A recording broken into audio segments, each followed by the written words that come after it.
Hello and welcome to our podcast on economic substance reporting. I'm joined here by our resident expert, Kath Zagatti, who's here to tell us about the exceptions to economic substance filing. And please tell me, what are the circumstances, Kath, by which a company in the UAE is exempt from filing economic substance reports? Sure.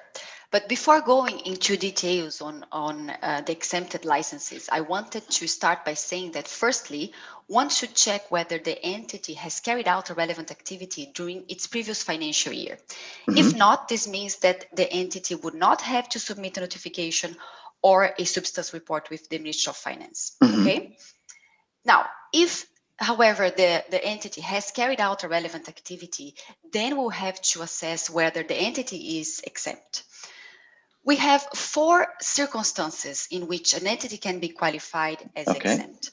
The first one is if the entity is an investment fund or an entity through which the investment fund directly or indirectly invests. But in this point, David, I wanted to note that this definition of investment fund doesn't comprise entity in which the fund ultimately invests, and also doesn't comprise entities carrying out investment fund management activity, unless the fund is self-managed, which means that the investment manager and the investment fund are part of the same entity.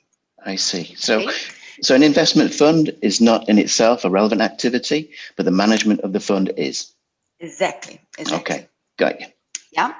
So the second exemption here is where entities are tax resident outside the UAE, which means that they pay corporate taxes abroad in connection with the business that the entity carries out in the UAE. And would that include, say, withholding taxes in that country? No, corporate taxes, David. Corporate taxes only. Okay, understood. Yeah. Okay. The third, and for me most common exemption, is where entities are wholly owned by UAE residents and they're not part of multinational groups, which means that they don't have a foreign parent entity and only carry out business activities in the UAE. Yeah. The term UAE residents refer to either UAE citizens or individuals holding a UAE residence visa and obviously residing in the UAE. The fourth and last exemption is where we have a UAE branch of a foreign entity that has its relevant income subject to tax in the jurisdiction of the foreigner head office. Okay, I see. So all exempt licensees need to file something. It's not the economic substance report. So what is it they have to file? Yeah, exactly. So all exempted licenses must file a notification and must provide evidence to substantiate the exempt status. And as you said, they would not need to file the substance report, only the notification with the evidence of the exempt status.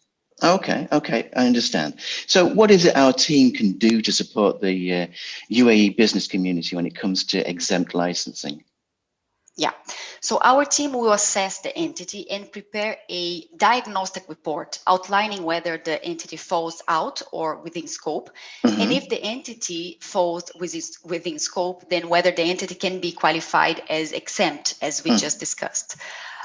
We can also assist with the filing of the notification with the Ministry of Finance for both exempted licenses and entities within scope, and also with the filing of the economic substance report at the appropriate time. Okay, well, that's very clear. Well, thank you very much for that, Kath. You're welcome. And if any of our listeners are keen to have support with economic substance, no matter how big or small, we're here to help.